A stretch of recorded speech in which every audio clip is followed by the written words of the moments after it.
Hello everyone, I am Shubham. Welcome to my channel brings brain. तो सीसैप को लेकर के काफ़ी सारा डाउट्स भरा हुआ है। आप लोगों का एक महीना पहले से ही कमेंट आ रहा था, तो मैं कोशिश करूंगा कि इस वीडियो में आपका सारा डाउट्स आंसर हो जाए। जो भी सीसैप को लेकर के मिथ है कि हाँ भाई क्यों पार्टिसिपेट नहीं करना चाहिए, या फिर जोसा से सीसैप में कैसे जाएंगे, सीसैप में पार्टिसिपेट करने से हमारा सीट कैंसिल हो जाएगा, या फिर अलग अलग प्रोसेस क्या है सीसैप का, कब क्या फी पेमेंट करना पड़ेगा, इन सारे चीज़ के ऊपर मैं इस वीडियो में बात करूंगा। बस आपसे एक रिक्वेस्ट है या सजेशन जो समझ लीजिए कि आप जो भी जितना देर का भी ये वीडियो है 10 मिनट 12 मिनट का, उतने देर के लिए आप कमेंट सेक्शन से दूर रहिएगा।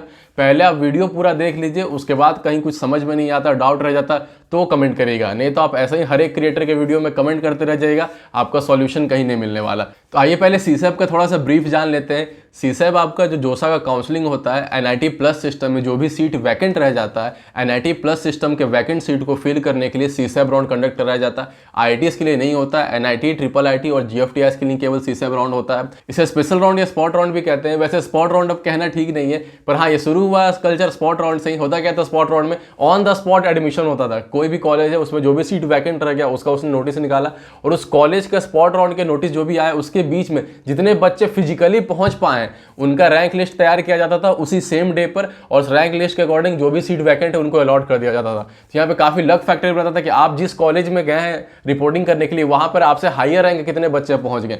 हो सकता है किसी कॉलेज में आपसे लो रैंक के ही बच्चे हों, लेकिन आप ही वहां रिपोर्ट नहीं किए हो, आपको लगा कि वहां नहीं मिल सकता सीट मुझे, तो बहुत ही लक फैक्टर मैटर कर जाता था इस केस में। तो खैर पहले यह प्रोसेस होता था कई सारे कॉलेज में, अभी भी कुछ कॉलेज में होता है, पर हाँ एनआईटी प्लस सिस्टम हो गया, जोसा सीसैप में ऐसा कुछ भी नहीं है। पूरा आपका सेंट्रलाइज्ड प्रोसेस है। आपको कोई भी इंडिविजुअल कॉलेज में जाकर के रिपोर्ट नहीं करना है, आपको रिपोर्ट करना है तो सीसैप के वेबसाइट पे। वहीं पे बात आता है कि आप सीसैप राउंड में पार्टिसिपेट कैसे करिएगा। तो सीसैप का वेबसाइट पे जाकर के आपको रजिस्टर करना है। जैसे आपने जोसा के लिए रजिस्ट्रेशन किया था, वैसे सीसैप में भी आपका वेबसाइट, इसका अलग से वेबसाइट है csap.nic.in, उस पर जाकर के आपको सीसैप के लिए रजिस्टर कर लेना है। और जोसा के वेबसाइट पे भी एक प्रोसेस फॉलो करना है उन बच्चों के लिए जिनको जोसा में कोई भी सीट मिल चुका था और वो सीट को वो सेफ रखना चाहते हैं, वो सेफ रखते हुए सीसैप राउंड में पार्टिसिपेट करना चाहते हैं। तो आपको अभी एक प्रोसेस फॉलो करना पड़ेगा। एडमिशन पार्शियल फी पेमेंट का ऑप्शन है जो जोसा की वेबसाइट पर आपको मिलेगा, वो आपको पे करना पड़ेगा। हालांकि जोसा का जो भी एडमिशन प्रोसेस है, कंप्लीट डिटेल उसका अलग अलग कॉलेज में, आईटीज एनआईटीज में, वो मैंने ऑलरेडी एक सेपरेट वीडियो बना रखा है। अगर आपको एडमिशन प्रोसेस को लेकर कोई भी डाउट है, अगर आपको समझ में नहीं आ रहा, तो आप वीडियो आप जरूर देख लीजिएगा ये वीडियो देखने के बाद। और पहला सवाल आता है कि सीसैप में कौन कौन से बच्चे पार्टिसिपेट कर सकते हो, और इसमें आप लोगों का बहुत ही ज़्यादा अलग अलग तरह का कमेंट आता है। तो आप समझ लीजिए, अगर आपने जोसा में पार्टिसिपेट किया और आपको कोई भी सीट नहीं अलॉट हुआ तो आप सीसैप में पार्टिसिपेट कर सकते हैं। अगर आपने जोसा में रजिस्टर भी नहीं किया था फिर भी आप सीसैप में पार्टिसिपेट कर सकते हैं। अगर आपने जोसा में रजिस्टर किया, आपको कोई सीट मिला पर आपका सीट कैंसिल हो गया, रिजेक्ट, या आपने खुद विड्रॉ कर लिया अपने सीट को, या फिर आपका डॉक्यूमेंट कोई प्रॉपर नहीं था जिस वजह से आपका सीट कैंसिल हो गया, तो भी आप जोसा में पार्टिसिपेट कर सकते हैं। और अगर आपका कोई सीट मिल चुका है, अगर आप उसे सेफ रखना चाहते हैं और उसके बाद आप सीसैप में भी जाना चाहते हैं कि नहीं भाई मुझे और कुछ हायर प्रेफरेंस का मुझे सीट मिल जाए, तो भी आप सीसैप में पार्टिसिपेट कर सकते हैं। मीन्स हर एक केस में आप सीसैप में पार्टिसिपेट कर सकते हैं अगर आपको एनआईटी प्लस सिस्टम में एडमिशन लेना है तो। और अगर आपको राउंड 6 में आईआईटी मिला हुआ है फिर भी आप चाहे सीसैप में पार्टिसिपेट करना तो आप कर सकते हैं, पर आप समझ लीजिए यही होगा, यहाँ पे तो आपको एनआईटी प्लस सिस्टम मिलेगा। और 6 राउंड में अगर आईआईटी का सीट आप छोड़ते हैं तो अगले साल के लिए आप जेईई एडवांस के लिए इनएलिजिबल हो जाते हैं। मींस आपको नेक्स्ट ईयर फिर आईआईटी में एडमिशन नहीं मिल सकता है। तो आई होप आप लोगों को अभी तक ये प्रोसेस तो पता ही चल गया होगा। अगर नहीं पता चला तो मैंने उस पर भी एक वीडियो बना रखा है, जोसा सीट विड्रॉवल कंप्लीट डिटेल्स, वो आप देख सकते हैं। और पार्टिसिपेट कैसे करिएगा सीसैप में, जैसे जोसा में किए थे मैंने बताया आपको पहले सीसैप के वेबसाइट पर रजिस्टर कर लेना है। रजिस्टर करने के बाद आपको चॉइस फिलिंग का ऑप्शन मिलेगा। जैसे आपने जोसा में चॉइस फिलिंग किया था यहाँ भी करना। यहाँ पर कई बच्चों का डाउट ये आता है कि आज जो चॉइस फिलिंग लिस्ट है मैंने जो जोसा में डाला था वही लिस्ट यहाँ पर भी आगे कंटिन्यू होगा, तो ऐसा नहीं है। बिल्कुल आपको एक नया ही लिस्ट तैयार करना पड़ेगा। बिल्कुल आपको फ्रेश ऑप्शन दिया जाएगा कि आप नया से अपना एक अलग ही लिस्ट, या जो भी आपको लिस्ट तैयार करना आपको फिर से यहाँ पर लिस्ट प्रिपेयर करना पड़ेगा। और लिस्ट प्रिपेयर करते समय किन किन बातों का ध्यान रखना है ताकि आपका एक बेस्ट लिस्ट प्रिपेयर हो सके, उस पर मैं वीडियो लेकर के आऊँगा आगे, जिसमें बता दूंगा कि चॉइस फिलिंग आपको कैसे करना। और जिन बच्चों को चॉइस फिलिंग में प्रॉब्लम आता है, खुद से वो नहीं कर पाते क्योंकि कॉलेज भी कई सारा है, ब्रांचेज कई सारा है, तो जिन बच्चों को प्रॉब्लम आता है मैं उन्हें सजेस्ट करूंगा आप शिक्षा समाधान ऐप का हेल्प ले सकते हैं यहाँ पर। इससे आपका चॉइस फिलिंग का प्रोसेस बिल्कुल सिंपल वे में कंप्लीट हो जाएगा। चॉइस फिलिंग करते हुए हमारे पास प्रेफरेंस क्या क्या रहता है, यही किन्हीं बच्चों का यह प्रेफरेंस रहता है कि नहीं भाई मुझे तो सिर्फ यही ब्रांचेज में जाना है, सीएससी हो गया, ईसी हो गया, इलेक्ट्रिकल, मैं यही 3 ब्रांचेज ले सकता हूँ। किन्हीं का कोर ब्रांचेज में प्रेफरेंस होगा, किन्हीं का यह होगा कि नहीं भाई मुझे सिर्फ नॉर्थ स्टेट के कॉलेज में जाना है, या फिर किन्हीं का होगा नहीं मुझे मुझे साउथ एनआईटीज में जाना है, तो हर एक बच्चे का अपना स्टेट वाइज प्रेफरेंस हो सकता है, ब्रांच वाइज प्रेफरेंस हो सकता है, किसी बच्चे का कॉलेज वाइज भी प्रेफरेंस हो सकता है कि नहीं भाई इसी 10 कॉलेज में मुझे मिलेगा तो मैं जा सकता हूँ। तो ये सारा कुछ चूज करते हुए, फिल्टर लगाते हुए अपना चॉइस फिलिंग का लिस्ट प्रिपेयर कर सकते हैं। करना बस आपको यही है, अपना जो भी रैंक आया फिल कर लेना, कैटेगरी है जो भी फिल कर लेना, उसके बाद आपको अप्लाई कर देना, जो भी ब्रांचेज वगैरह आपको पसंद आ रहा है, जिस स्टेट में आप जाना चाह रहे हैं, अगर ऐसा कुछ भी प्रेफरेंस आपका तो आप चूज करके अप्लाई कर दीजिए। उसके बाद आपके सामने एक लिस्ट अपीयर हो जाएगा। उसके बाद करना कुछ नहीं है, सेम लिस्ट को सीसैप के वेबसाइट पे आपको फिल कर देना, क्योंकि ये जो लिस्ट अपीयर हुआ ये कट ऑफ के डिक्रीजिंग ऑर्डर में अरेंज हुआ है।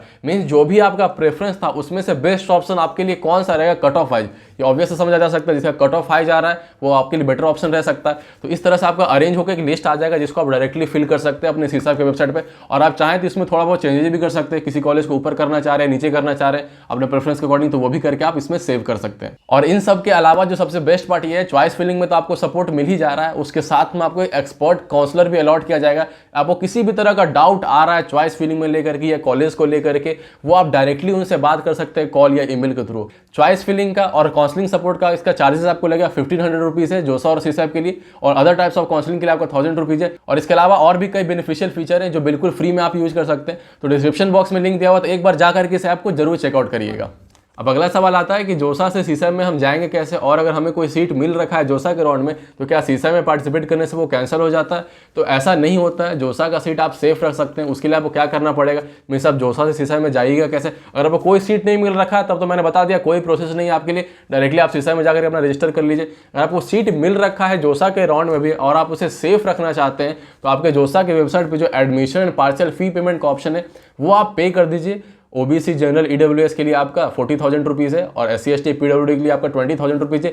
ये आप पे कर देते हैं तो आपका जोसा का सीट सेफ हो जाएगा। उसके बाद आपको कॉलेज का जो भी वेबसाइट पे जाके एडमिशन प्रोसेस फॉलो करना वो आपको फॉलो करने की जरूरत नहीं है। अगर आप सीसैप में जा रहे तो आपने जोसा के साइट पे एडमिशन पार्शियल फी पेमेंट का ऑप्शन कर दिया, उसके बाद आप डायरेक्टली अपना सीसैप का जो भी डेट आएगा 27 नवंबर से जो है उसमें आप रजिस्टर कर लीजिएगा और आपका सीसैप में रजिस्ट्रेशन हो जाएगा और जोसा का सीट भी सेफ रहेगा। और हाँ, यहाँ पर एक डॉट थोड़ा बहुत मुझे भी है। पहले क्या होता था, जिस भी कॉलेज हमें फाइनल राउंड में मिलता था हम उसे भी रिपोर्ट करते थे कि मुझे सीसैप में जाना है। वो कंपलसरी रहता था कि जो भी कॉलेज मिला उसको रिपोर्ट करना है कि नहीं भाई मैं सीसैप में जाना, और वो फिर अपने कंप्यूटर में एक ऑप्शन फिल कर देता था कि ये बच्चा सीसैप में जाने वाला है। तो आपको भी जो कॉलेज अलॉट हुआ होगा अभी फिलहाल के लिए राउंड 6 में, आप कॉलेज के इंडिविजुअल वेबसाइट पर नोटिस चेक कर लीजिएगा, कहीं सीसैप के लिए कुछ अलग से तो मेंशन नहीं है ना कि हाँ भाई जो बच्चे सीसैप में जाने वाले उनके लिए पूरा प्रोसेस तो नहीं है। हाँ, पर ये सब प्रोसेस फॉलो करना है, शायद कुछ एप्लीकेशन फॉर्म होगा या फिर कुछ भी आपको फिल करना या सबमिट करने बोला जा सकता है। वैसे अभी तक ऐसा कुछ नोटिस तो मुझे नहीं दिख रहा है, पर फिर भी एक बार आप चेक कर लीजिएगा। अब बात कर लेते हैं कि किन लोगों को सीसैप में पार्टिसिपेट करना चाहिए, और यहाँ पे कुछ मिथ्स भी मैं बस्ट करूंगा।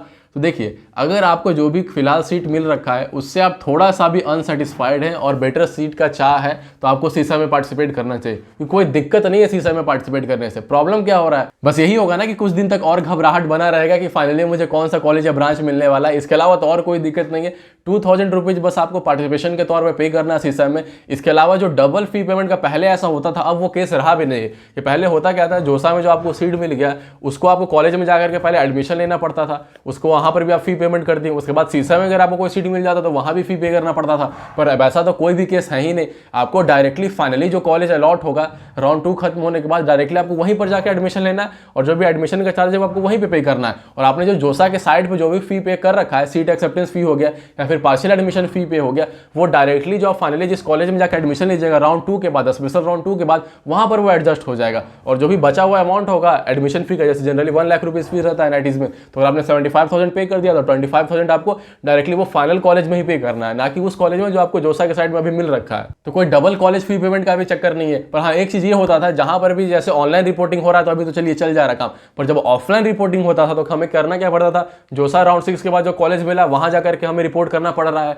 उसके बाद फिर सीसैप राउंड 2 के बाद अगर कोई कॉलेज चेंज हो गया तो फिर तुरंत जाकर के वहां पर रिपोर्ट करना पड़ रहा है। तो फिर वो दूरी रहा, थोड़ा ट्रांसपोर्टेशन अरेंज करने में प्रॉब्लम आ जाता था। तो ये बस प्रॉब्लम है, उसके अलावा और ऐसा कोई प्रॉब्लम नहीं है। और अभी तो देखिए कई सारे कॉलेज में आपको ऑनलाइन रिपोर्टिंग होगा जोसा के समय, तो फिर आपको डायरेक्टली एक कॉलेज में ही जाना पड़ेगा जो राउंड 2 में आपको अलॉट होगा। तो मैं आपको यही कहूंगा, अगर अपने घबराहट पे आप कुछ दिन और कंट्रोल कर सकते हैं तो आप पार्टिसिपेट कर लीजिए सीसैप में, क्योंकि चांसेस रहता है काफी बेटर ऑप्शन आपको भी और मिल सकता है। और हाँ, इसमें कट ऑफ बहुत ही ज्यादा वैरी करता है, कोई फिक्स ट्रेंड भी नहीं है इसका कि हाँ भाई इस साल इतना ही रहने वाला है, क्योंकि डिपेंड करेगा कि इस साल उस कॉलेज में कौन से बच्चे अप्लाई कर रहे हैं जोसा का राउंड खत्म होने के बाद। तो कट ऑफ काफ़ी वेरी करता है, तो आपको पता भी रहना चाहिए कि आपके रैंक पे क्या क्या पॉसिबिलिटीज़ है, कौन कौन सा कॉलेज मिलने का। और वो पॉसिबिलिटीज़ आप इजीली देख सकते हैं शिक्षा समाधान ऐप पे, जो मैंने बताया आपको पहले। और ये फीचर यूज करना बिल्कुल फ्री है। आप अपना रैंक डालिएगा, कैटेगरी डालिएगा, होम स्टेट सेलेक्ट करके अप्लाई कर दीजिएगा, तो जिस भी कॉलेज में जिस भी राउंड में आपको वो सीट मिलने वाला होगा वो वहाँ पर शो हो जाएगा। स्पेशल राउंड 1 में मिलने वाला है या स्पेशल राउंड 2 में मिलने वाला, या फिर नहीं मिलने वाला वो कॉलेज की सीट, ये सब कुछ आप वहाँ पर देख सकते हैं। और साथ में इसमें कॉलेज कंपेयर का भी फीचर है कि 2 अलग अलग कॉलेज को आप ऐड टू कंपेयर कर काफी सारे पैरामीटर्स पे आप कंपेयर कर सकते हैं। तो डिस्क्रिप्शन में लिंक दिया हुआ, आप जाकर के जरूर यूज करिए और मुझे भी अपना रिव्यू बताइए। और अब बात कर लेते हैं कि सीसा में कितना फी लगने वाला, कितना आपको अमाउंट पे करना है किस केस में। तो अगर आपने जोसा में पार्टिसिपेट किया था और आपने सीट एक्सेप्टेंस फी और पार्शियल एडमिशन फी था वो भी आपने पे कर दिया, तो आपको केवल 2000 रुपीज़ पे करना है। उसके बाद जो भी फाइनली आपका इंस्टीट्यूट अलॉट होगा, वहाँ जब आप एडमिशन के लिए जाएगा तो जो भी रिमेनिंग अमाउंट बच जाएगा, जितना आपने ऑलरेडी पे कर रखा है उसमें माइनस करके जो रिमेनिंग अमाउंट बचेगा वो आपको पे करना रहेगा।